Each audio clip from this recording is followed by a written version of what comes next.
Good evening. I'm Marion Pittman, President and General Manager of WSB-TV Channel 2. Tonight we come together to confront a crisis that is touching families in every corner of our state. Opioid misuse and addiction are devastating lives, tearing at the fabric of our communities and leaving too many Georgia families with unimaginable loss. Awareness is our first line of defense. The more we know about the dangers of opioids, the warning signs, and the resources available, the better prepared we are to protect our loved ones and save lives. That's why WSB-TV, through our partnership with the state of Georgia, is dedicating this program to you, our viewers.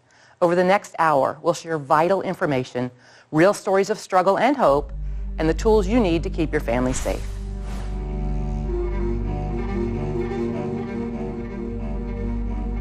I could see his foot, and he was laying on the bathroom floor. I said, okay, where is he? What hospital? And that's when he said, he's at the Fulton County morgue.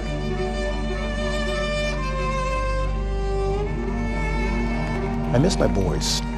It's that empty feeling in your heart.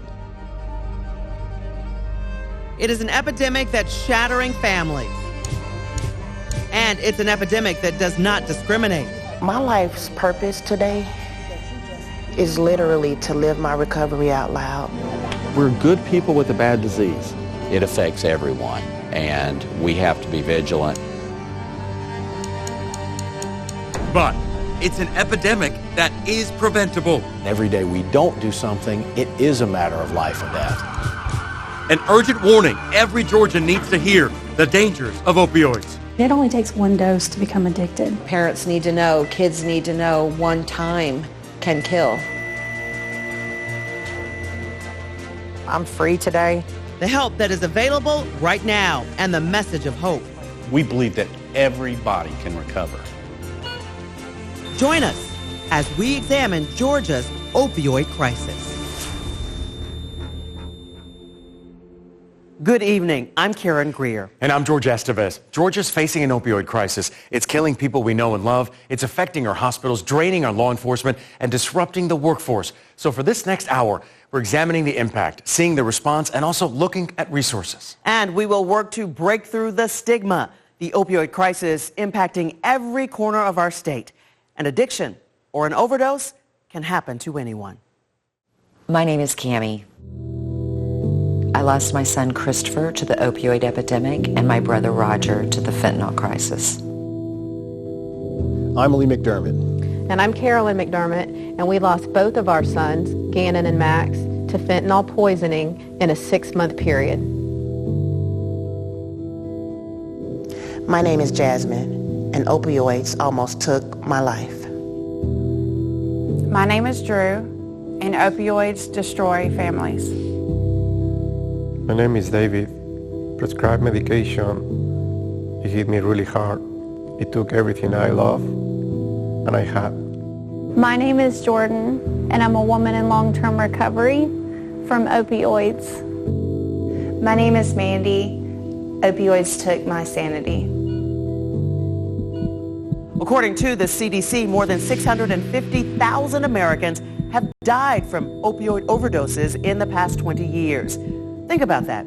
That's enough victims to fill Mercedes-Benz Stadium 9 times. And tens of thousands of those deaths were right here in Georgia. There are two main concerns: people becoming addicted to prescription opioids and deadly overdoses involving street drugs laced with fentanyl. And we had a powerful conversation with one mother who knows about the dangers of both. I had to fly back to the United States on a plane with my son underneath me in a casket, and it was just something that nobody should ever have to experience. Christopher Wolf lost his battle with opioid addiction on February 26, 2016. He was on a mission trip in Cambodia with his mother, Cammie. I banged on the door again, and then I pushed it open, and I could see his foot, and he was laying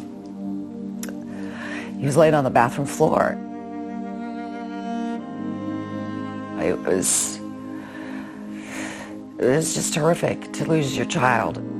Christopher's tragic path started in middle school when he was diagnosed with ulcerative colitis, a painful inflammatory bowel disease. And so there was bullying involved because he had to keep going to the restroom and he had to stop playing sports, and it just really changed everything when he was diagnosed. Christopher attended Collins Hill High School in Suwanee. He was an AP student and wanted to become a Navy SEAL. But during his senior year in high school, he had to have his large intestine removed. We had extended time in the hospital, and then he went home with 90 Oxycontins. And this was right when Oxycontin was released as the wonder drug. So I didn't even heard of Oxycontin before. And so I didn't know to question. I didn't know to ask the doctor, is there any dangerous issues here? I've never in my life seen my mom so happy. It's so important to me. Thank you, Doc. Thank you very much. More hospital stays and more opioid prescriptions. Cammie and her family had no idea about the danger of addiction. It literally changed his entire trajectory of his life, and it hijacked his brain. I'll never forget, he was sitting at the kitchen table, and literally in mid-conversation, he just dozed off. And I was like, Christopher, what's going on? And it was a profound moment at that time because I knew something was wrong. And then the next morning, he said, Mama, I need help. The family sought immediate help, but throughout the years, Christopher continued to tell doctors he was in pain, so he kept getting more prescriptions. He managed to graduate college as a functioning addict. He went to multiple treatment centers and fought hard for more than 14 years before losing his battle at the age of 32. It's the missing him, and not getting to go to his wedding or, have him have children and, all the things that I missed.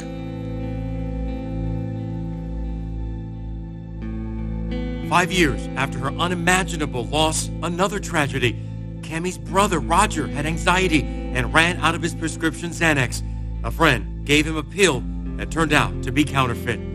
It looks just like a regular Xanax, and it had a speck, I think it was 0.05, had a speck of fentanyl in it, and it killed my brother.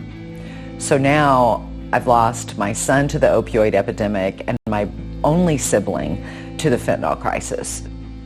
After her two losses, Cammie did not want to be consumed by anger, so she turned her pain into purpose. If I don't speak out, if I don't start talking to people, think of how many more people are going to die. Rice wrote a book to share Christopher's story and to warn others, and she established the Christopher Wolf Crusade, the CWC Alliance, in her son's honor. She fought to create a special position in hospitals to help prevent addiction. We'll explore that ahead this hour. And the Alliance is launching a youth prevention network. They also train healthcare professionals about the dangers of addiction. Do I get upset when I see people taking too much of something, or I hear about old people and how much they're being overprescribed because they go into their doctor and they say, I hurt here, and they walk out with 3 prescriptions? Yeah, I want to scream loud. I want to ring a fire bell to warn people that no, that is not the answer. How many of you have lost somebody? Rice encourages people to look for alternatives to pain management, but says if you have to take a prescribed opiate, ask a lot of questions, be aware of the addiction risk, and be your own health advocate. Above all else, she wants everyone to talk about the opioid crisis. It's the equivalent of if you turned on your news and you saw every day a 747 flying into a mountain and everybody on that plane dying, what would we all be saying? Oh my God, there's 300 people on that plane. 300 people a day dying? That's what's happening every day. I'm not going to get my son back. I'm not going to get my brother back, but I can save your loved one. And everyone thinks it's not going to happen to them until it happens to you. And then it's too late. Hi, baby. Hey, sweetheart. Hi, sweetheart. Love you. Mwah. How was work? Carolyn and Lee McDermott's home is filled with joyful family photographs. But their living room also holds a reminder of their profound loss. 2 urns containing the ashes of their beloved sons, Gannon and Max. The red flags, that's what floored us. That's why this is so scary. The McDermotts speak of their children, Gannon, their biological son, and their adopted son and daughter Max and Andy with great affection. You have 3 children from 3 different parts of the world, and there's really no reason for them to really love each other, but they were thick as thieves, all 3 of them, and they just loved each other, and never once was it anything like, oh, you're adopted or I'm not adopted. It was just a loving family, and we thank God for that. The McDermotts are both educators, and they made it a priority to teach their 3 children about the dangers of drugs. We knew everything our children were doing, but we thought. Carolyn's sense of family stability was suddenly shattered during a phone call with her son Gannon. He revealed he had become addicted to pain medications and later started buying street drugs. He told his mom about his struggle with addiction and that he needed help. We were floored. Yeah. For Gannon, he was a functional addict right up until the day he came to us and he couldn't do it. So you put him in treatment? Yes. Correct. 28-day treatment, and we thought it was cured. Yeah, we beat it. Yeah, we thought, because you see on TV that you go to treatment, and after a month, everything's good. Well, we brought him home 28 days later, and we looked at each other and said, great.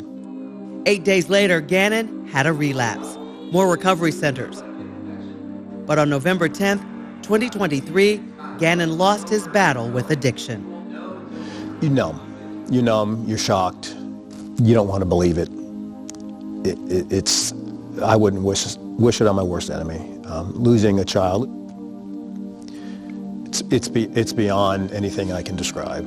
You don't see very long fentanyl recovery. Unlike other drugs where maybe they have been strung out for 10 years. You're not strung out for 10 years on fentanyl. You're dead. You're dead. It will get you. Max, their adopted son from Guatemala, first encountered opioids during high school, a time that coincided with his brother Gannon's escalating addiction. The McDermotts believe that Max's drug use increased as he struggled to cope with the emotional turmoil and family stress caused by Gannon's substance abuse issues. And you're planning a funeral, so you are preparing to bury Gannon. And Max is still using at this time. Max is in rehab at this time. So we had to pull him out to come home for the funeral, and he spoke at his brother's funeral. Yeah. He adored his brother, and I think for him, it was too much. They were best friends, and for it to happen so sudden, I just don't, we surmise that he just wasn't able to really to deal with it. Just 6 months after losing his brother Gannon, Max lost his battle with addiction. All the sacrifices, all that you had done, 6 months after you buried one child, you're burying another. Yeah. How did you all get through that? God. Yeah, a lot of faith, a lot of leaning on each other. As a parent, you'll take their pain anytime. So as much as I don't want to carry this pain the rest of my life, they're not in pain anymore. Carolyn and Lee have turned their grief into a mission to help other families facing similar heartache. What do you know about fentanyl? They're committed to educating others and changing perceptions about the stigma surrounded by fentanyl, with a particular focus on their students. Say your kid's name. The McDermott family will join the Lost Voices of Fentanyl rally in Washington, D.C. this October. Carolyn and her daughter Andy, both of whom attended last summer, emphasized the importance of recognizing the humanity behind the statistics and advocating for tougher laws against those who traffic in deadly substances. I miss my boys, and so it's right here. It's that empty feeling in your heart. But you get up and you put one foot in front of the other, and you make it happen, and you do what you can for them. You know, I talk to them all the time. And the day goes through, and at night, I wish them good night and tell them I love them, miss them. That's how I get through the day. And that's just one story. The exact number is difficult to pinpoint, but hundreds of thousands of Georgians are struggling with addiction. Now we have the story of one woman who came back from the brink of death to become an inspiration for others. Here's Channel 2's Linda Stouffer. That first time I actually did overdose. Jasmine Turner woke up in a hospital bed connected to wires after using a gram of raw heroin. I promise God, if you get me out of this, if you can just save me from what I'm feeling right now, I will never use that drug again. I will never use anything again. But heroin was much stronger than that prayer. Turner says it started in high school with beer and marijuana. Then she experimented with heroin and instantly became hooked. I was using just because I wanted to survive. I wanted to live. I wanted to function, quote unquote. A couple years into her addiction in 2007, her son Manny was born. I call him my miracle baby. When he was born, his heart stopped. Manny was born addicted to methadone, a prescribed drug Turner took while she was pregnant as a substitute for her heroin addiction. Manny recovered, but Turner admits she wasn't there emotionally for her child. He didn't want to stay with me, and that hit me in my heart. I said, I'm his mother, and he don't want to stay with me because of the life that I was living in my addiction. So Turner knew she needed help. She and Manny moved from Chicago to Atlanta to enter a long-term recovery center. I knew what the disease of addiction had done to my life. I knew that I never wanted to go back. And Turner's treatment in Atlanta worked. She's been drug and alcohol-free since 2011. Her son is now in his first year of college. The moment that my son said thank you, that meant the world to me. God, we thank you so much for the gift of recovery, God. And Turner is now a recovery minister at North Atlanta Church of Christ in Dunwoody. My life's purpose today is literally to live my recovery out loud. So no matter how dark the story is, there is hope.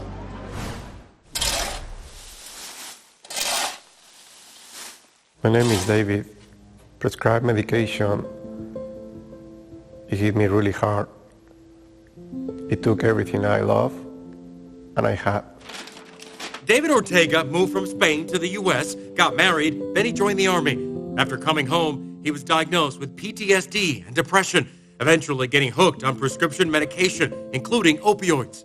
All that cocktail of medicines ended up really, really bad. It got to a point for the divorce. My lowest point is just when I was sleeping in my minivan. When I lost everything. Thanks to help from a care program and the generosity of others, Ortega was able to beat his addiction and get back on his feet. Now, he focuses on getting other people better. He's a peer counselor for the CARES program at the Georgia Council for Recovery. If you are taking prescribed medications, yeah, they are legal, but it's not about legality, it's about healthy. If you get to a point where you think it's not good, I will ask for help. My name is Dr. Mara Schenker. I'm the Chief of Orthopedics at Grady Health System and the Associate Chief Medical Information Officer for Grady. The signs of addiction are needing and seeking additional pain medication. Our clinic has a very prescribed method of how we provide patients with pain management and opioids after they have their injury. But a lot of our patients will turn to the streets, turn to other physicians. I think there's probably a middle ground that we haven't yet achieved, which is how do we appropriately treat patients' pain and how do we minimize the risk of addiction. I think fentanyl's scary because fentanyl can be in anything, and that's what worries me, is that somebody thinks they're buying something that's not an opioid and it has an opioid in it and it's enough to kill them. And that's what scares me most about fentanyl, is it truly can be in any substance at any time that's purchased off the street. Georgia is making progress with the opioid crisis. I spoke with State Attorney General Chris Carr about the challenges ahead. Unfortunately, Karen, this is a crisis that knows no geographic, economic, or demographic boundaries. Overall, what would you say are the biggest challenges in dealing with this crisis? First of all, it's the #1 killer of Americans 18 to 45. The problem is it's also impacting those 45 to 65. So whether you're a young person that is just unfortunately recreationally using drugs, or if you're somebody who had a knee replacement or back surgery and you got a pill, you're equally impacted. But one of the things I say to parents right now, and I say to kids and everybody in the state of Georgia, the era of recreational drug use is over. Fentanyl is being laced in everything, in cocaine, marijuana, heroin, you name it. So this is, now if you try a drug, there's no telling where it came from, and you could be dead. You had the foresight to create in 2017, a task force, opioid task force. What I found in 2017 when I came into office is there were a lot of people focused on the issue of the opioid crisis. You had law enforcement, you had nonprofits, you had folks in the education space, you had faith-based groups. Everybody was trying to focus on this, but nobody was talking. And so what we wanted to do was build that infrastructure of communication. And fortunately, due to our work and work of so many other people, overdose deaths were down. But there's more work to be done. And that's where you got to bring everybody together and build an infrastructure of communication to deal with this crisis, because too many families are struggling. And still to come, Attorney General Carr on the opioid settlements and using the money for prevention and treatment. Plus, the crackdown on pill mills and fentanyl. The Atlanta division is the center of the drug universe. And an exclusive look inside a new DEA drug testing lab. And the impact of the opioid crisis on rural hospitals. It is terrible. Georgia's Opioid Crisis is produced in partnership with the Georgia Opioid Crisis Abatement Trust and the Georgia Department of Behavioral Health and Developmental Disabilities.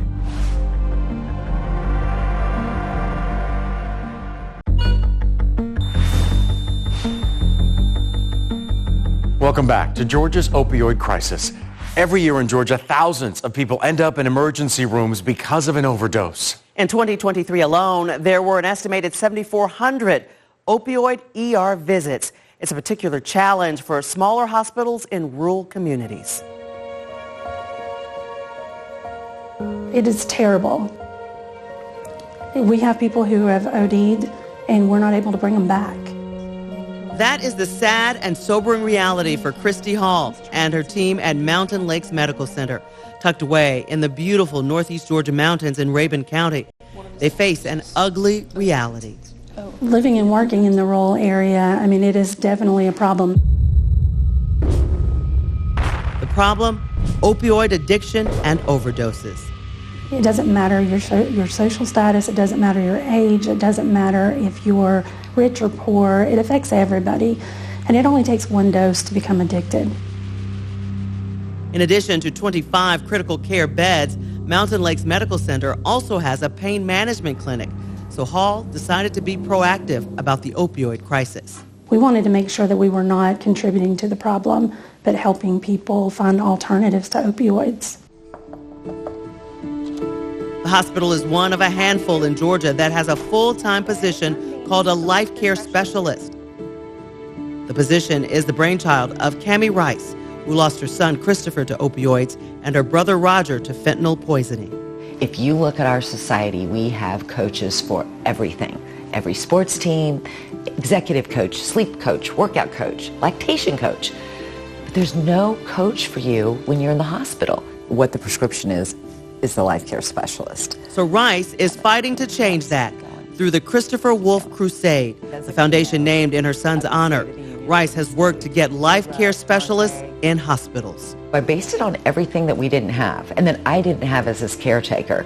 And the stories are endless of how we're helping one patient at a time be that coach. This is the Narcan, and what you're going to do is I come and I help patients at bedside with resources, opioid education, and mental health and wellness skills. And if the person is unresponsive, and you're going to put it up to their nose, and you're going to press it. Okay? Mandy Kuntz is Mountain Lakes life care specialist. She educates patients about medication, gives them pain management techniques, and stress coping skills. And as a person in recovery herself, Kuntz has special insight to relate to patients and to identify patients who may need help. I try to help them to feel comfortable taking that first step because I've been there, and I try to ease into that decision with them.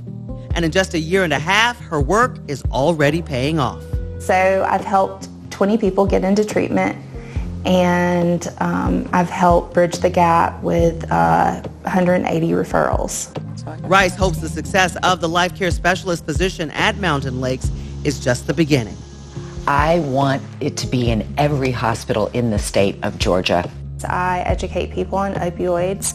If you don't have this in your hospital, please reach out to CWC and see if it's something that they could get in place in your facility, because it really has made a difference for us. We're just trying to give us as much help as we possibly can in our community, because it is here, it's everywhere, but living and working here, of course, it seems a lot worse for us because it's people that we know that walk in.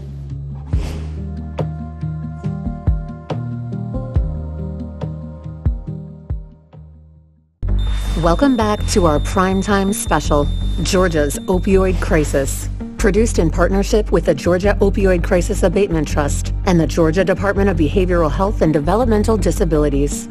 We have exclusive reporting now of an operation by the Drug Enforcement Agency, or the DEA, seizing enough fentanyl to kill millions of people. Channel 2 investigative reporter Mark Winnie has that and our first look at a new drug testing lab right here in Metro Atlanta. Anything you get off the street is deadly. There's no reason to chance it. I'm telling you, if you're buying the drugs off the street right now and it's in a pill, it's not real and it's deadly. The special agent in charge of the Atlanta Field Division of the Drug Enforcement Administration, DEA, Robert Murphy. The Atlanta Division is the center of the drug universe. All the cartels operate in the Atlanta Division. This is a major hub. Command and control, distribution, return of money. We see the trends that are happening here. Likely, if it's going on in Atlanta, you're going to see it all across the country. He says cartel killers can come in many forms. Gun-wielding sicarios in Mexico, or counterfeit pills flooding the streets of Georgia and the rest of America containing lethal doses of the synthetic opioid fentanyl. If you're getting a pill that's purported to be Xanax, Ritalin, we can go on and on. It's not, it's fentanyl, and you're potentially not going to make it out of that experimentation. And he says these days fentanyl comes in colors.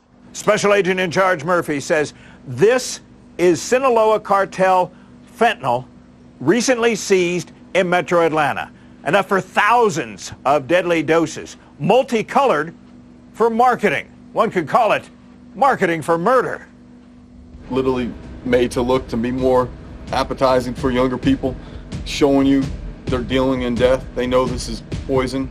Murphy says the fentanyl we saw in a new DEA lab in Metro Atlanta alone contained more than 200,000 potentially lethal doses. But it is just a fraction of the 8 kilos, more than 17 pounds of fentanyl DEA seized in Metro Atlanta as part of a national crackdown in August on the Mexico-based Sinaloa cartel. We had a strong impact here. We arrested 48 individuals linked to the Sinaloa cartel. The Sinaloa cartel is one of Mexico's most violent and prolific drug trafficking organizations, and they are active in the Northern District of Georgia. Murphy says lately sophisticated pill presses churn out counterfeit pills in Georgia. Now the local dealers want the powder instead of the pills because they want to press it themselves. That adds to another level of danger. Murphy says a new drug lab for the DEA Atlanta Field Division is the first built at any DEA division office, and the fentanyl crisis played a part in its creation. It can hold up to 10 chemists. We have 7 right now. It's going to change the game and on the ability to get what we need for prosecution and also learn the trends. Then we have to be better, we have to do it smarter, we have to be faster to keep up what the cartels are doing. So Murphy told us he recently finished a stint as acting head of all of DEA. But as an agent, he saw the fentanyl crisis take hold 10 to 12 years ago when it showed up on the street as an additive to heroin. More people was dying. Bruce Ty says he witnessed it as a heroin addict in the Southeast's most notorious heroin trap, The Bluff, near downtown Atlanta. Little did we know that it was an additive known as fentanyl that was in it that was killing people. Ty says his arrest in the Bluff crackdown was a gift from God. He got clean and now speaks to groups about recovery and opioid dangers. God could and would if he was sought, and I prayed. If we're going to sit across here and wait till we draw a chalk line on a body on the street, we're not going to win it that way. We have to fight it where it's being smuggled into the country before that pain and destruction happens. And we have the will to do that now. The state is also involved in the crackdown of fentanyl, pill mills, and on opioid manufacturers. Here again is Attorney General Chris Carr. We need to declare war on fentanyl. Where from over the border? is this fentanyl coming from? Unfortunately, it's coming from China, it's coming from Mexico, it's coming from other places as well. In 2022, we worked with Governor Kemp in the legislature to create the first ever statewide gang unit to deal in part with this issue. One of the operations that stands out was one of the first ones that we did in Augusta, and we seized 15 pounds of fentanyl. Now that's enough to kill 3.5 million people. Attorney General Carr and his office are also dealing with the opioid crisis when it comes to addiction involving legally prescribed medication. This is what the challenge is. There's legal drugs. There are purposes for taking an opioid or some sort of medication, but it needs to be done under a doctor's supervision. But if you don't do it the right way, and you don't lock it up, or you don't put them in a proper receptacle to get rid of them when you're done with them, then you're going to have a problem. So many people, adults, may take a pill for a surgery, for an operation, for pain. You've also had an opportunity to really attack these pill mills. How are you working on that? That's part of our Medicaid fraud unit, does go after those that are engaged in pill mills. And we had one in particular in Savannah where we had a doctor that was prescribing thousands of pills to thousands of patients. As Attorney General, Carr also oversaw settlements with more than 20 different entities that were involved in the opioid crisis. When you see some of the evidence of what was happening, particularly some of the manufacturers and the distributors, it was just overwhelming that they were aware of what was happening in this crisis. So we now have over $1 billion that will be coming to this state, in particular for treatment. And now the state's using that settlement money for prevention and treatment programs. Commissioner Kevin Tanner with the Georgia Department of Behavioral Health and Developmental Disabilities oversees how that money is being spent. What keeps you up at night when it comes to the opioid problem in Georgia? I think it's the young people, the children, the kids, the adolescents who may be experimenting, and in the 60s, 70s, 80s, experimenting didn't necessarily mean a death sentence. But today, with fentanyl being embedded and placed in so many different types of powders and drugs, you just don't know what you're taking, and that one pill can cause your death. Age, race, socioeconomic status, money, poor, etc. It really is something that can happen to anyone. That's where the opioid epidemic differs from so many other drugs, is the fact that it knows no boundaries. It knows no county line, no socioeconomic status, no race. It affects everyone, and we have to be vigilant. I don't think there's a family that we could talk to that doesn't know someone who's been affected by the opioid epidemic. You could be that kid in high school who's the football star on your football team who never would make the conscious decision to become addicted to illegal drugs or take illegal drugs. But you're injured and you go to the doctor and you're prescribed medication, and then you become addicted to that medication, and then the doctor stops prescribing the medication, and your body's so desperate for that medication, you go out and start looking for illegal drugs, and the next thing you know, you're in full-blown addiction. Is it getting better, the opioid situation in Georgia? Yeah, so we have saw a reduction in overdose deaths over the last couple of years. And we don't want to get too overly excited about that yet. I think one of the reasons that that's happening is we've done a good job in the state of saturating the state with naloxone, Narcan. And we're having a lot of reversals, a lot of overdose that are reversed. So what do you say to people who say we're enabling the addicts by providing this Narcan and putting in vending machines? We've done all these stories. I would say that it's important to understand that we have almost 900,000 people in Georgia who are living in recovery, who came through addiction. So by preventing a death, we're allowing that individual to be able to live long enough to get to a place where they can live a productive life. Over 2,000 Georgians die of overdoses every year. Commissioner Tanner is the trustee of the Georgia Opioid Crisis Abatement Trust, overseeing how opioid settlement funds are spent. There are 5 key buckets: prevention, treatment, harm reduction, including Narcan distribution, research, and recovery. It's very important to us not to just give out money. It's important for us to make sure we're moving the needle So in doing that, we have a partnership with the University of Georgia, and they are going to be monitoring on an annual basis all the dollars that are being spent and making some recommendations, making some determinations. Are we improving? So important, Karen, to see the work the state is doing. We want to point out the groups receiving money from the trust are performing life-saving work. And that includes the Georgia Council for Recovery. Here again is Channel 2's Linda Stouffer. We're good people with a bad disease. Jeff Breedlove wants users and families to know recovery is possible. I could have died. He's trying to eliminate the stigma of addiction. What would you say to someone who's looking for that next pill, that next hit, that next moment where they feel out of control? What would you say to them? Well, the first thing I would say is you're not alone and that I love you. And I would say I'm not here to fix you and I'm not here to devalue anything you're feeling, but what I am here to tell you is there is a better way. Welcome our panel. The Georgia Council for Recovery provides peer recovery support services, training, and educational outreach. They sponsor the statewide Georgia Recovers bus tour, making more than 70 stops throughout the state, remembering the victims of the opioid crisis and warning all Georgians addiction can happen to anyone. I've been blessed to survive a disease that's killing more Americans than anything else in this country who are aged 18 to 45. Breedlove was in active addiction for 30 years, lost his job, even got arrested. But he entered a treatment facility and has been in recovery for 8 years. What sustained my recovery after that treatment was learning about the Georgia Council for Recovery and learning about a community of brothers and sisters who live their recovery out loud. But they had this different way of connecting where I was always really drawn to them and I felt safe and comfortable and open around them. Larissa Guerrero has been in recovery for more than 10 years and is now the executive director of the council. And sometimes you hear people's stories and just think, well, no wonder you used. Because a lot of it's pretty often for it to go back to some kind of trauma.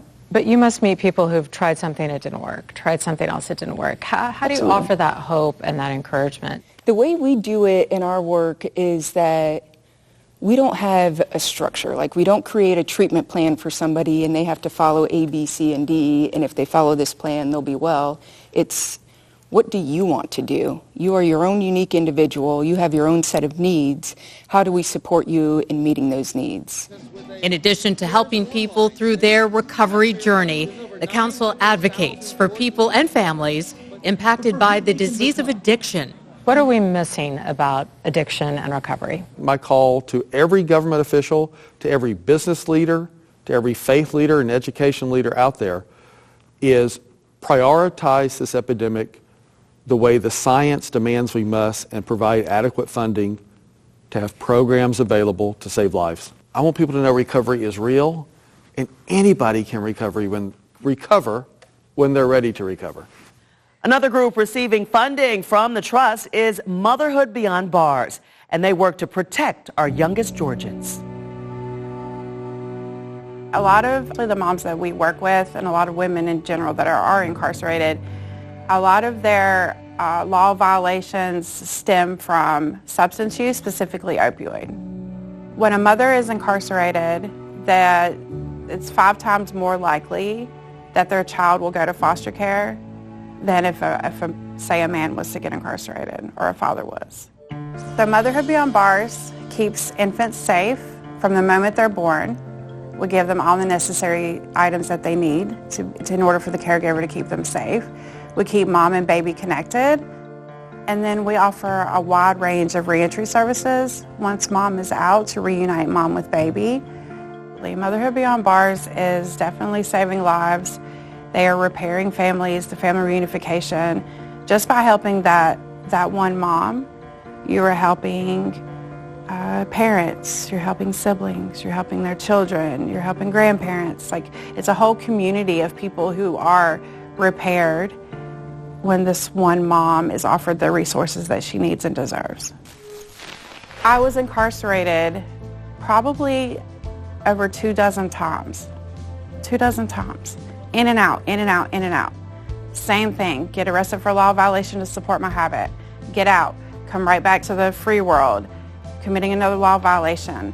The very one time, the only time I was ever offered a resource, I took it and I ran with it.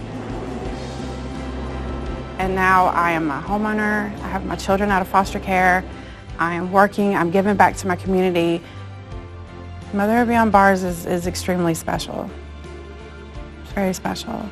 And the work that we're doing is like we're changing lives every single day. We're not just making a difference. Like, I want to be very clear. We are changing lives.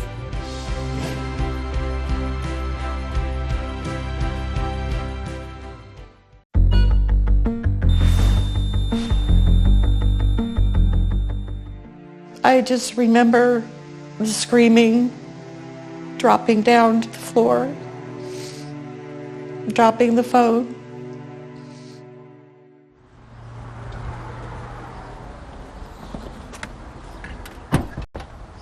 Now, 10 years after falling to her knees in despair, Doreen Barr has the strength to do this.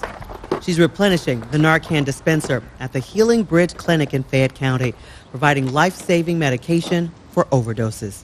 So it's giving back. And when I do things like that, my heart heals. Heals from the loss of her son, Ryan.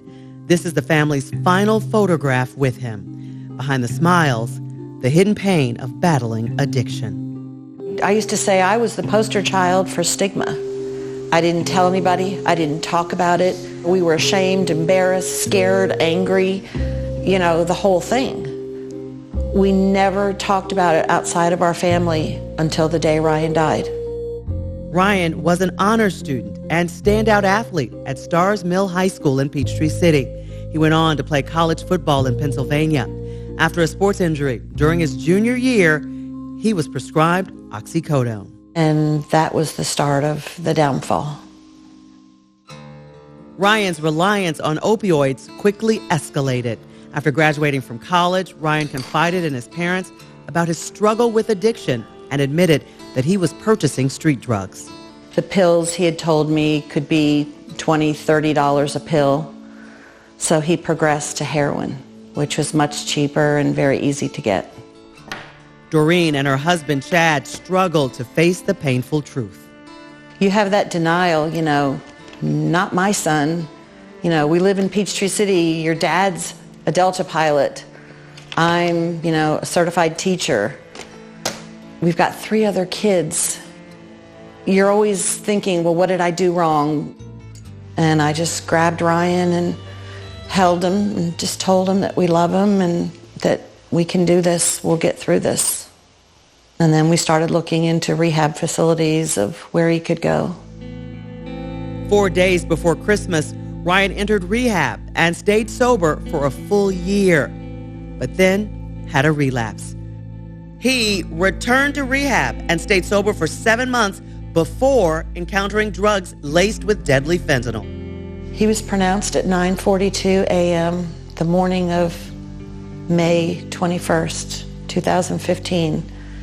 And I got a Facebook message from one of his good friends in Peachtree City at about 5:40 that evening and said, "Hey, Mama Bear, call me." So I called him thinking something's up, and that's when he said Ryan relapsed. And I said, "Okay, where is he? What hospital?" And that's when he said he's at the Fulton County morgue. I miss him every day, every minute of every day. Fueled by her loss, Doreen founded In Ryan's Name Incorporated, a nonprofit dedicated to educating children and parents about addiction. She also restocks Narcan dispensers at clinics throughout Fayette County to ensure easy access to this life-saving medication. I can feel my heart healing. It'll never heal completely, but boy, when you help someone like that and you see the positive results, and even if they relapse, you say, you know what, you pick yourself back up and tomorrow's day one again. And you stay on it, and that really helps. And as you see, the dangers are very real. Now the family of a UGA student killed by fentanyl is fighting for change. Here's Channel 2 investigative reporter Mark Winnie with their story. I noticed that he was not breathing. I immediately pulled him on the floor and began CPR. As surreal as it was so real. I had the friend dial 911, called Angela immediately. It's a phone call you never want to get. Just screaming in the phone that Jack's gone. Something we don't want anybody else to ever go through. The Jack O'Kelly story, a fentanyl-fueled fatal overdose and a family finding purpose out of pain. It was a God thing, I mean, for sure, and it was a Jack thing, really. After a life of promise ended with a pill. A counterfeit Xanax, says his dad. Star athlete at North Atlanta High School, captain of lacrosse, football team, outgoing, straight A student, Zell Miller Scholarship. Went to the University of Georgia.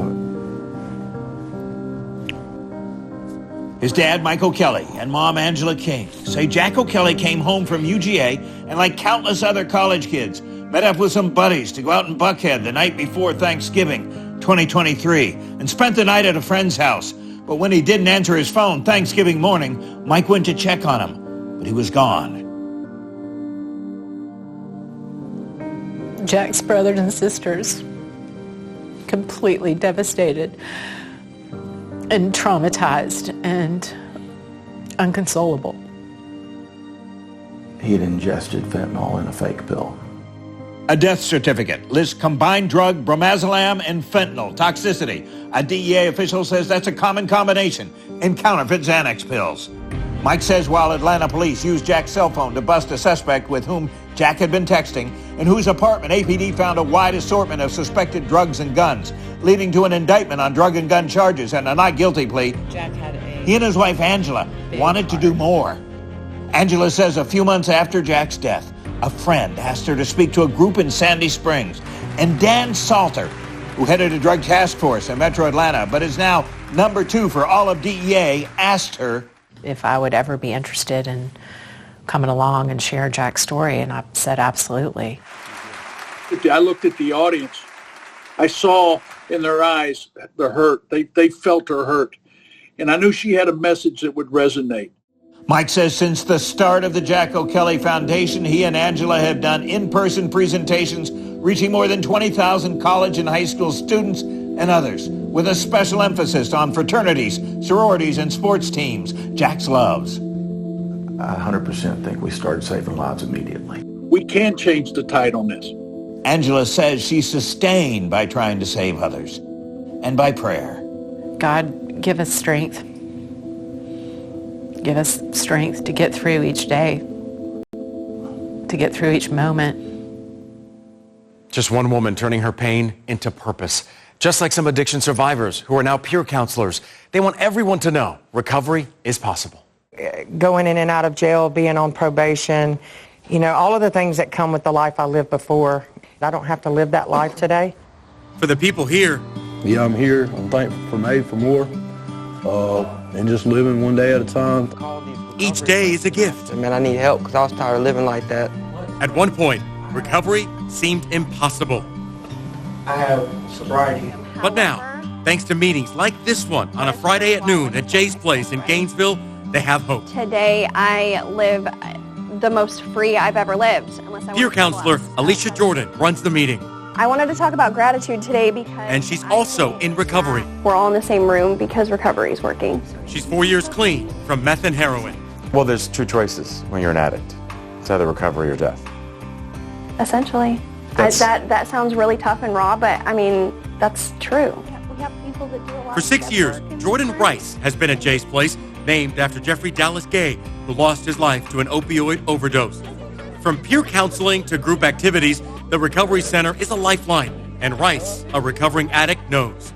I have 9 years clean and sober. When you say that out loud, what does that mean to you? That's a good question. For me, I think that there's a misconception that it's just a party all the time. The drug use led to criminal activity and ended with the death of Jordan's husband, who lost his battle with addiction. Jordan, who was in jail at the time, remembers going to the funeral and seeing their 8-year-old daughter. You know, I was sitting there with armed guards in shackles, and I couldn't comfort my daughter. Your addiction led to incarceration, which led to your inability to truly be there for her father, who was in a casket. Right. That had to hit you. Yeah. I mean, it absolutely did. It was the pivotal moment of change for me. And now, she's 9 years sober and wants to share her climb out of addiction. I think this is the reason I'm alive. To do what? This work, helping somebody else. God, grant us the serenity. And alongside Alicia, I saw firsthand how everyone in this meeting is getting the support they need, one day at a time. And the wisdom to know the difference. We are people in recovery that help people in recovery. Barry Henson is the founder of Recovery Connections in Lawrenceville, and he knows what people with the illness of addiction are going through. I started using early in life, back in as a teenager. And I was really, by the time I got into my late 30s, I was in a pretty desperate situation. I was spiraling downward quickly. In my early 40s, opiates, prescription opiates, cocaine and alcohol had pretty much taken full control of my life. My wife was aware that I was an addict. She just didn't know what I was addicted to. Thanks to a 12-step program, recovery coaches, and mentors, Henson overcame his addiction and transformed his life. Now he's using his experience to help others in their recovery journey. We take a look at all of the potential barriers to somebody maintaining long-term recovery. Things like, first and foremost, stability, access to medical and mental health resources, recovery meetings, transportation, employment, and just educational opportunities. Recovery Connections connects people to resources they need. And Henson even started a staffing agency. We believe that everybody can recover. The opioid crisis is affecting every part of our state. There is something you can do about it. There is. For example, if you're prescribed an opiate for pain or a procedure, be sure to consult with your doctor and learn about the dangers of addiction. And this is important. Get rid of all unneeded and unused prescription opioids. There are secure drop-off kiosks throughout the state, including at many CVS and Walgreens locations.